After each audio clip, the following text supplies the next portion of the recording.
السلام علیکم خواتین و حضرات۔ حضرت بلال حبشی رضی اللہ تعالی عنہ کا اسلام اور مذاہب۔ حضرت بلال حبشی کا قصہ۔ حضرت بلال حبشی رضی اللہ تعالی عنہ مشہور صحابی ہیں جو مسجد نبوی کے ہمیشہ مؤذن رہے۔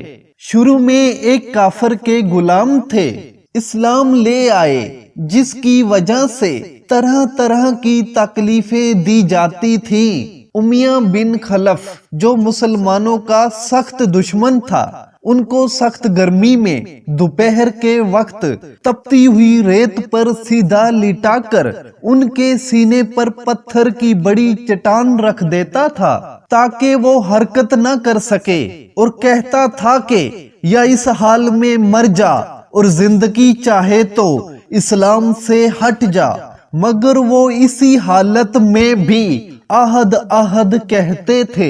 سبحان اللہ، یعنی معبود ایک ہی ہے۔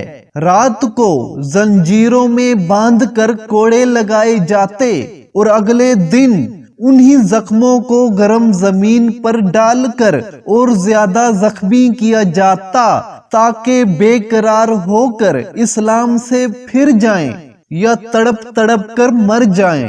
عذاب دینے والے اکتا جاتے، کبھی ابو جہل کا نمبر آتا، کبھی امیہ بن خلف کا، کبھی اوروں کا، اور ہر شخص اس کی کوشش کرتا کہ تکلیف دینے میں زور ختم کر دے۔ حضرت ابو بکر صدیق رضی اللہ تعالی عنہ نے اسی حالت میں دیکھا تو ان کو خرید کر آزاد فرما دیا۔ جو کہ عرب کے بت پرست اپنے بتوں کو بھی معبود کہتے تھے، اس لیے ان کے مقابلے میں اسلام کی تعلیم توحید کی تھی، جس کی وجہ سے حضرت بلال رضی اللہ تعالی عنہ کی زبان پر ایک ہی ایک کا ورد تھا۔ یہ تعلق اور عشق کی بات ہے۔ ہم اکثر دیکھتے ہیں کہ چھوٹی موٹی محبتوں میں کہ جس سے محبت ہو جاتی ہے اس کا نام لینے میں لطف آتا ہے اور بے فائدہ اس کو رٹ جاتا ہے، تو اللہ کی محبت کا کیا کہنا جو دین اور دنیا میں دونوں جگہ کام آنے والی ہے۔ یہی وجہ ہے کہ حضرت بلال رضی اللہ تعالی عنہ کو ہر طرح سے ستایا جاتا تھا، سخت سے سخت تکلیفیں پہنچائی جاتی تھیں۔ مکہ کے لڑکوں کے حوالے کر دیا جاتا تھا کہ وہ ان کو گلیوں کوچوں میں چکر دیتے پھرے، اور حضرت بلال حبشی رضی اللہ تعالی عنہ تھے کہ ایک ہی ایک کی رٹ لگاتے تھے۔ اسی کا یہ صلہ ملا کہ پھر حضور اکرم صلی اللہ علیہ وسلم کے دربار میں مؤذن بنے اور سفر حضا میں ہمیشہ اذان کی خدمت ان کے سپرد ہوتی۔ حضور اکرم صلی اللہ علیہ وسلم کے وسائل کے بعد مدینہ طیبہ میں رہنا اور حضور اکرم صلی اللہ علیہ وسلم کی جگہ کو خالی دیکھنا مشکل ہو گیا۔ اس لیے ارادہ کیا کہ اپنی زندگی کے بچے کھٹے دن جہاد میں گزار دوں، اس لیے جہاد میں شرکت کی نیت سے چل دیے۔ ایک عرصے تک مدینہ منورہ لوٹ کر نہیں آئے۔ ایک مرتبہ حضور اکرم صلی اللہ علیہ وسلم کی خواب میں زیارت کی۔ حضور اکرم صلی اللہ علیہ وسلم نے فرمایا، بلال یہ کیا ظلم ہے، ہمارے پاس کبھی نہیں آتے؟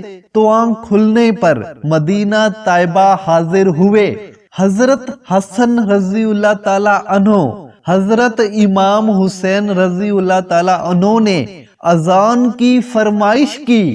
لاڈلوں کی فرمائش ایسی نہیں تھی کہ انکار کی کوئی گنجائش ہوتی۔ اذان کہنا شروع کی اور مدینے میں حضور پاک صلی اللہ علیہ وسلم کے زمانے کی اذان کانوں میں پڑھ کر گہرام مچ گیا۔ عورتیں تک گھروں سے روتی ہوئی نکل پڑی۔ چند روز قیام کے بعد واپس ہوئے اور سن 20 ہجری کے قریب دمشق میں وسائل ہوا۔ معزز خواتین و حضرات، یہ آپ نے جانا حضرت بلال حبشی رضی اللہ تعالی عنہ کا واقعہ۔ اس طرح کے اسلامی واقعات جاننے کے لیے آپ اس چینل کو سبسکرائب کر دیں، گھنٹی کے نشان پر بھی دبا دیں تاکہ آنے والی نیو ویڈیو بر وقت آپ تک پہنچ سکے۔ اس طرح کے اسلامی قصے سننا آپ کے لیے اس میں بہت سارے سبق ہوتے ہیں، ان کو آپ سمجھنے کی کوشش کیا کریں۔ تو ملتے ہیں ایک اگلے قصے میں، تب تک کے لیے مجھے دے اجازت۔ اللہ حافظ۔